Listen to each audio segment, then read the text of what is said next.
growing up, half of us weren't spoken to about sex actually being an emotional connect and not just...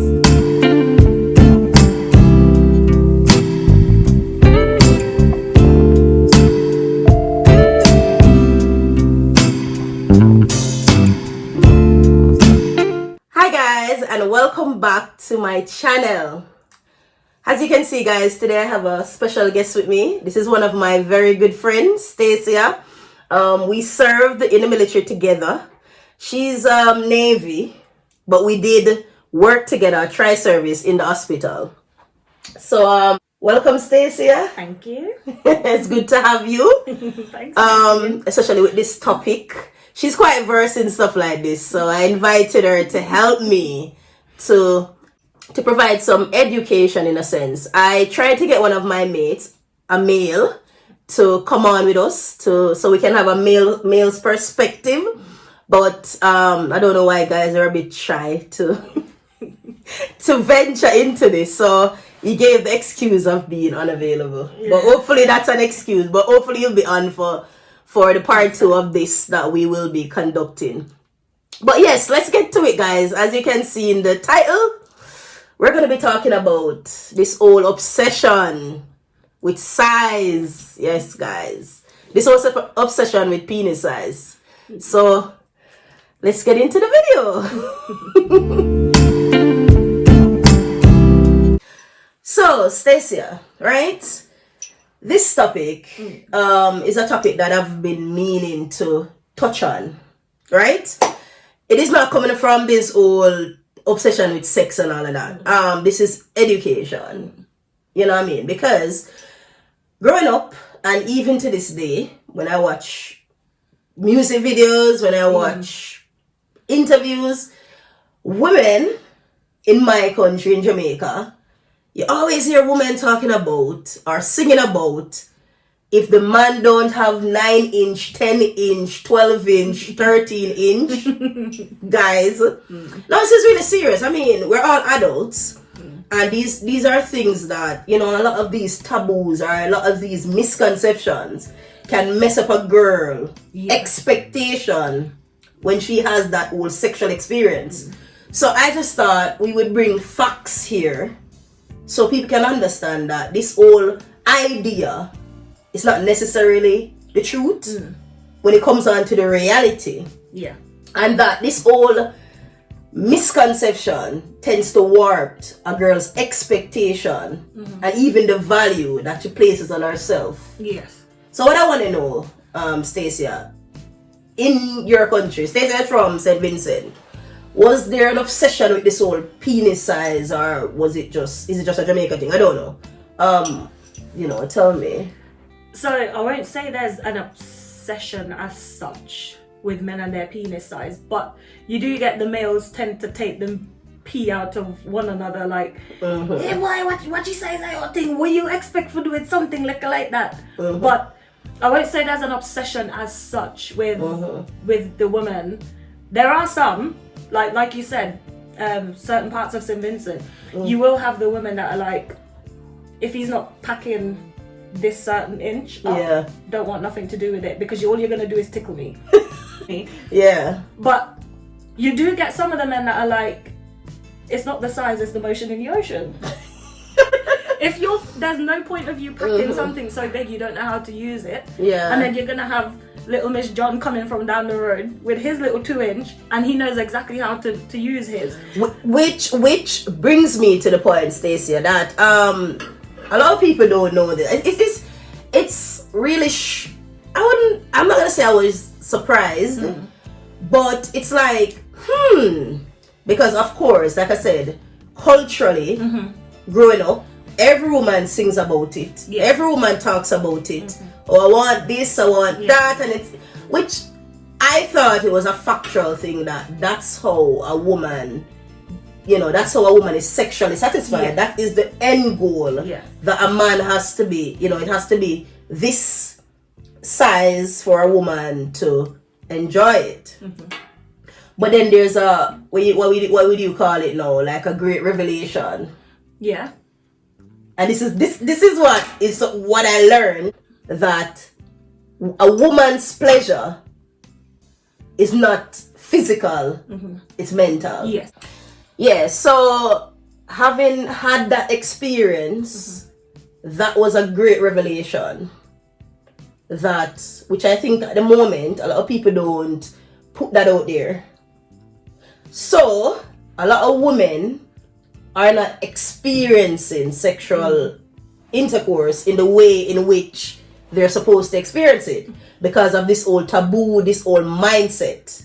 Because once again, a lot of people don't know it's not a physical thing. But like as we said, it's a mental, emotional, and emotional thing rather than the physical act itself. So if you just, elaborate on that in terms of your perspective on that, if that's that experience for you when you went into that. Like you were saying with some of the songs that you hear the ladies singing, if it's not 9, 10, 11, 12 inch, whatever, then they don't want it.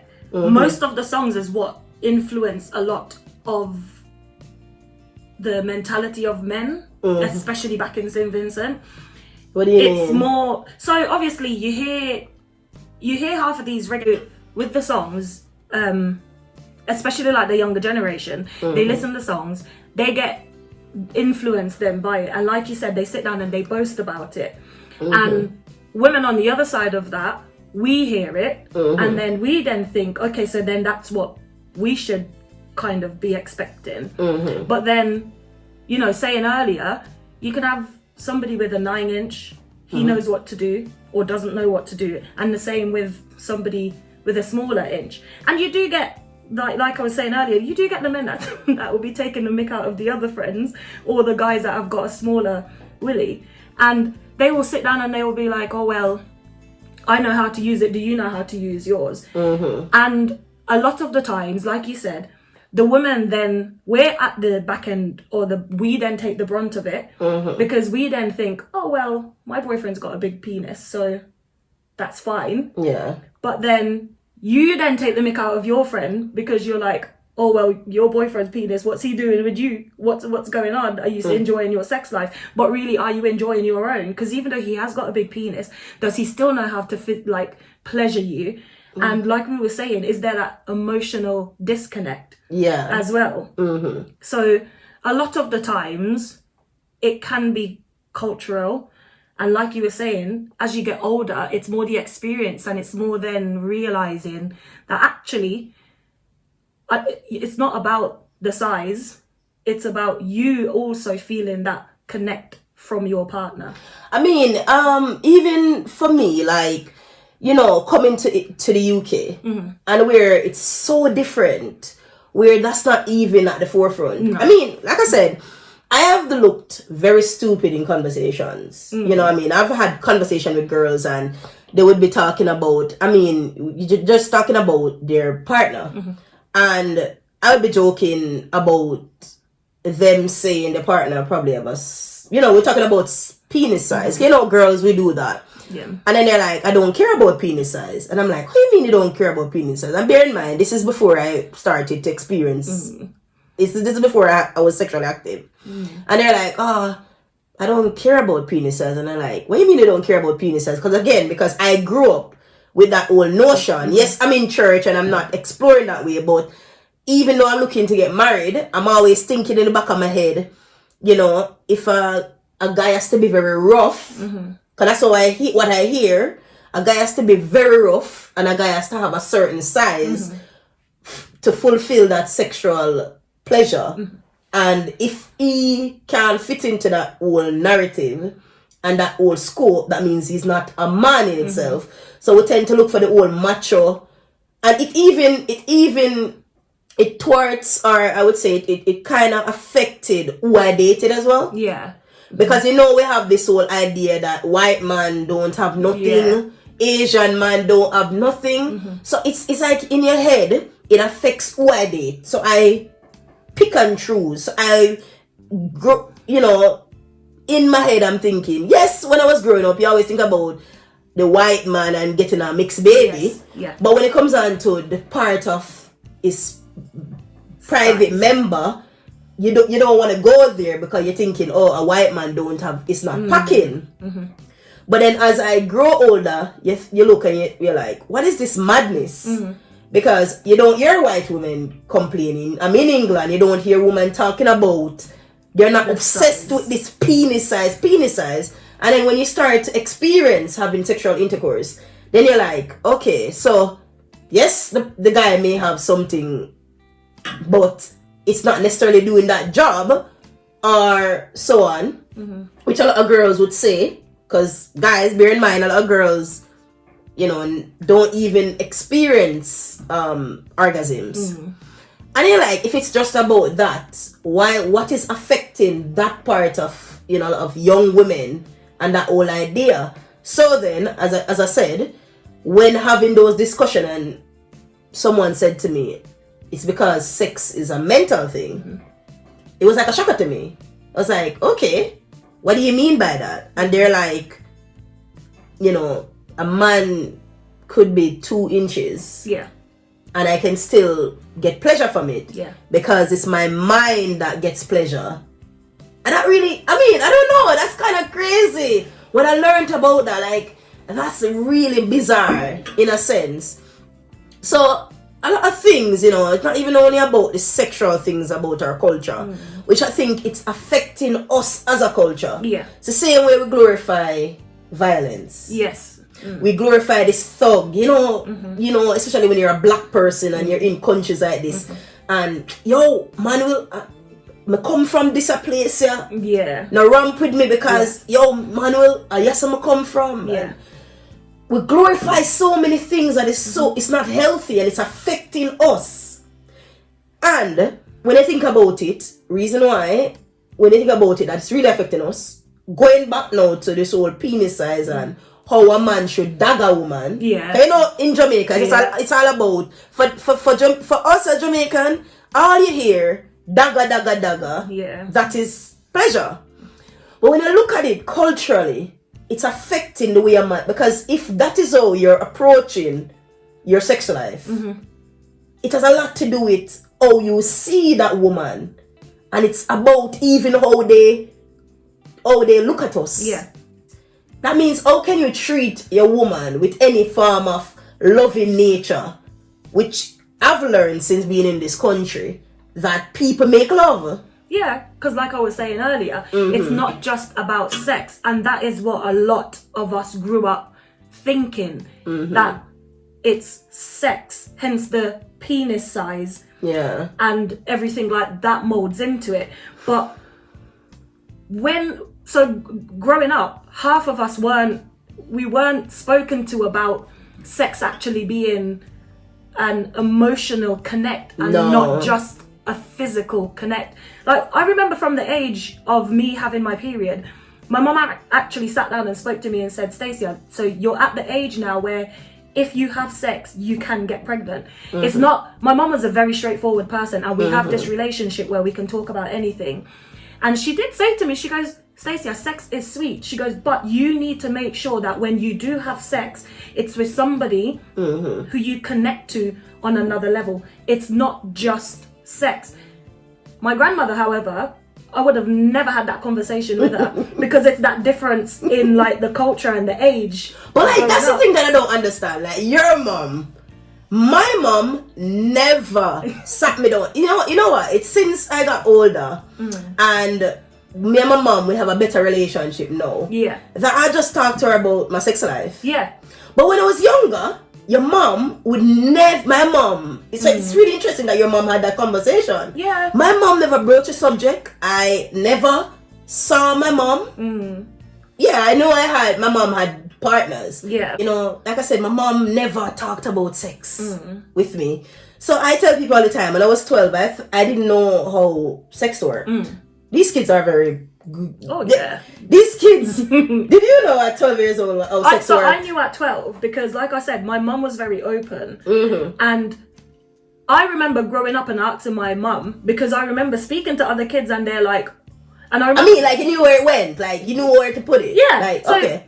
So obviously you have your sexual education back home in school as well when you get to a certain age, because now earlier kids are starting to get their periods earlier, whereas my age, I never had my period until I was at least 16.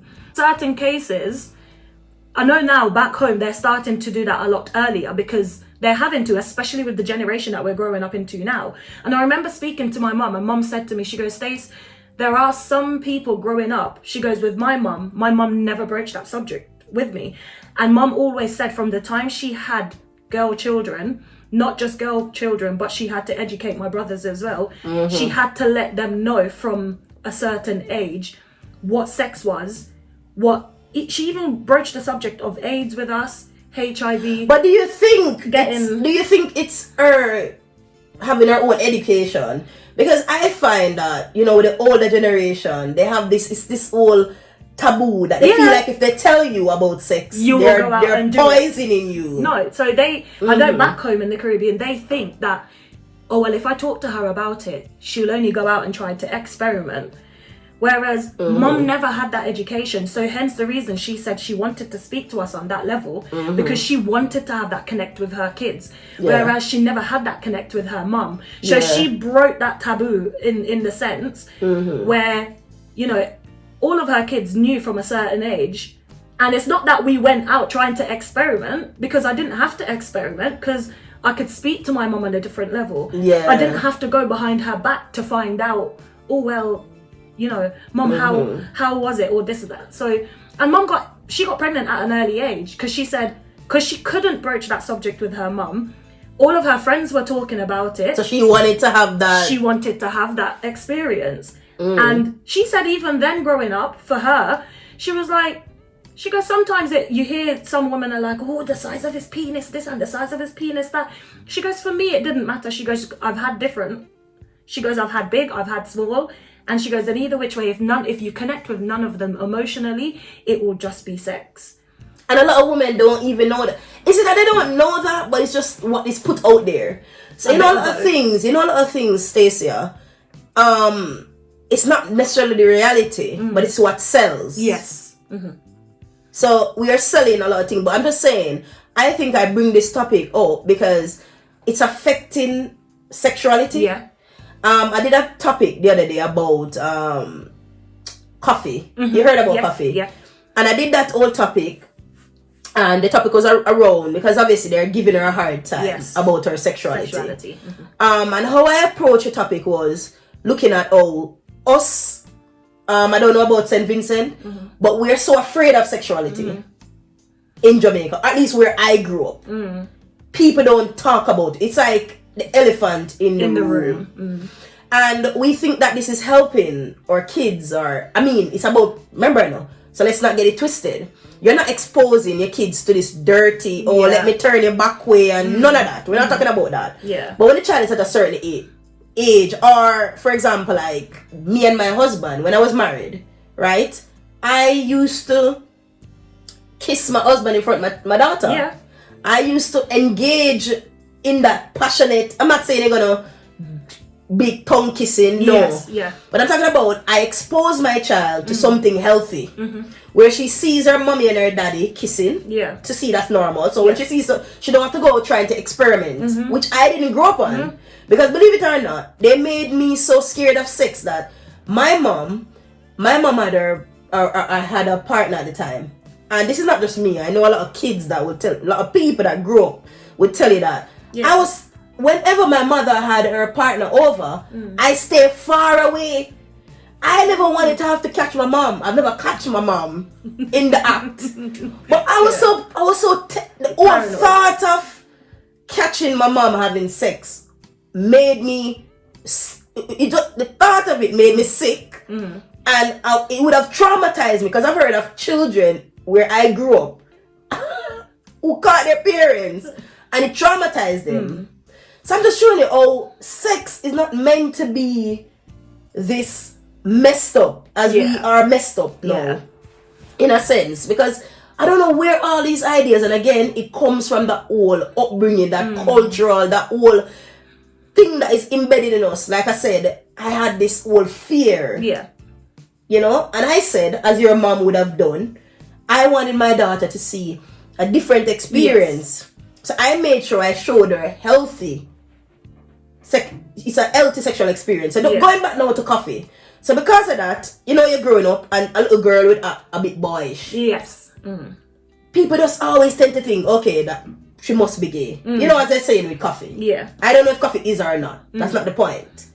But because we don't understand sexuality in such a way, and we don't know how it is exhibited. Yes. Again, culturally. I mean, were you like scared of catching your mom? I mean, thinking about that. Like in your culture, have you ever thought about that? Like your parents, you know, was there that fear in you as well? Did you think that your soul, yes, your mom taught you that, but was it a bit different as opposed to what I am saying that I grew up on? So not really. So because at a very young age, I was brought up by my grandmother. I was basically raised by my grandmother from the age of 9 months old. Yeah. So there was never that fear of having to catch anybody having sex in the house. However, I used to see my mum every weekend after school, and at the time, it was her boyfriend, and obviously they got married. But even then, like you, my mum displayed a very healthy, loving relationship with her husband. You know, my mum's a very loving person. She'd get up in the morning, she'd kiss all of her kids, kiss her husband in front of us and said, "Love you all." And you know, it was always that motion of, it was always that she's notion, very good, you know what I mean? Yeah, it was always that notion of never being afraid to show like her love. However, I never had that fear of walking in on them having sex as such, because I know when she wanted to get rid of us what was going to happen. She'd be like, if you guys want to go beach, go to the beach. At the time, being younger, I'm like, yes, I'm going to the beach. Now being older, I'm like, okay. So that was her way of getting rid of us. So I never had to think then of. But you see, the fact that looking at it now, and it didn't create this anxiety in you. It just shows that she has created that whole healthy balance.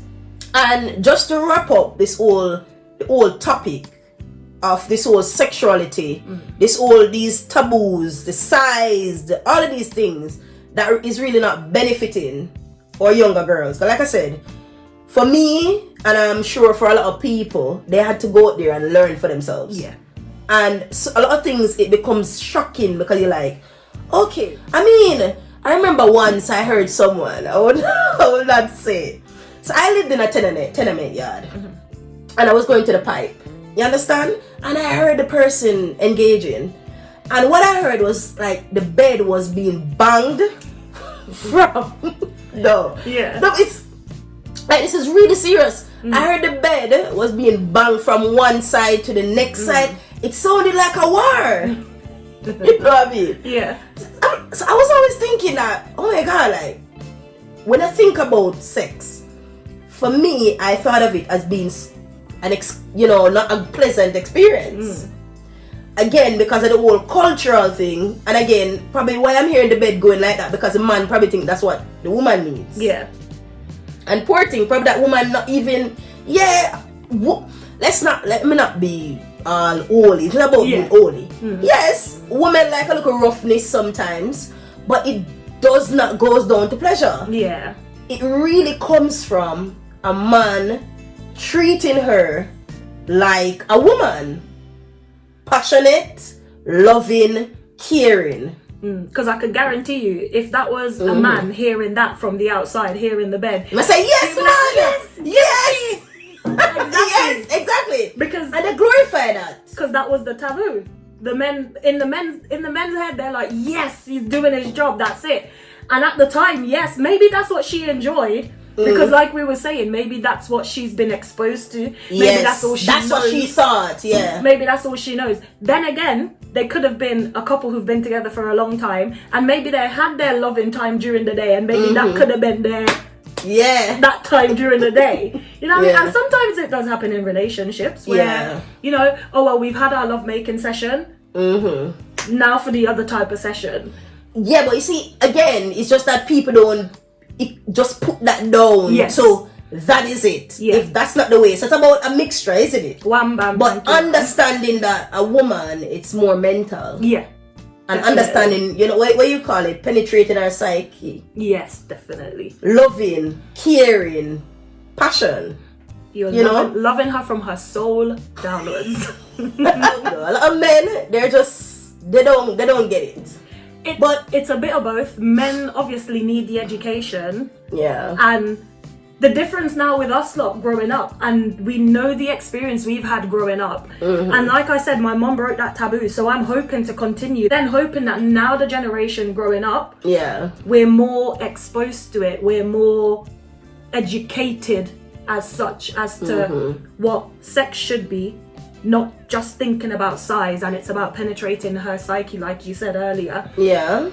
And hopefully, when we're being educated as women, we can then go on and educate men, because you know, for some men, not all, it's more difficult to reach through to men in that sense of like, okay, babe, it's not all about Yeah. Yeah. So that's really it, Stacia. It's just one of those things, and understanding. I mean, at the end of the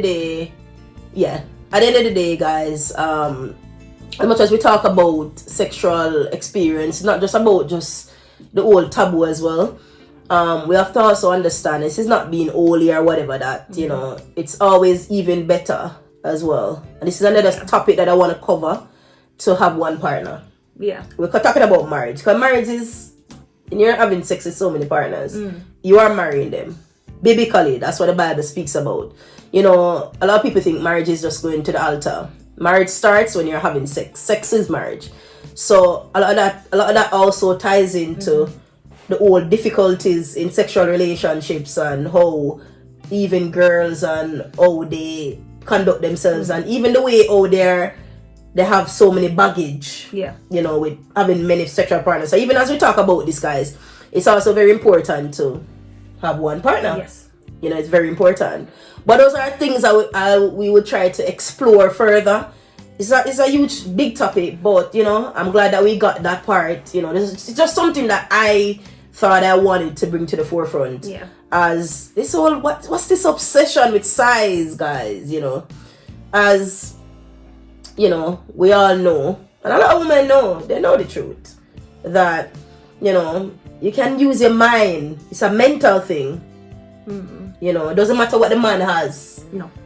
Mentally, you can get pleasure just by thinking about, just doing a thing, thinking about it, and you get as much pleasure as you want, as opposed to, and this whole expectation just brings this whole stress, and this whole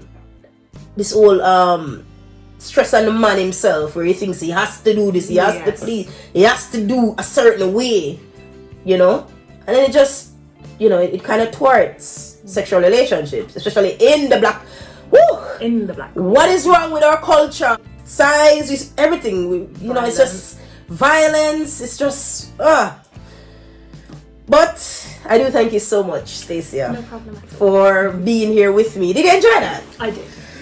Definitely did. It was a very interesting topic. Yeah. You don't hear people broaching it, because it's that very sensitive subject, like, oh, where do I step in? Where do I start? But it's definitely a topic that needs to be broached, and not just in relationships, but outside of as well. Exactly. You know, but you know, thank you so much again, Stacia. It was lovely having you. And you know, as always, guys, I do thank you for watching. Hope you enjoyed the video. Please do give this video a thumbs up. Like, share, you know the drill. Yes, guys, see? You know it's Stacia. But it's good to see you, Stacia. It's been so long, you know, but it's good to see you. But guys, you do have yourself a wonderful day. Until next time, Godspeed. Bye.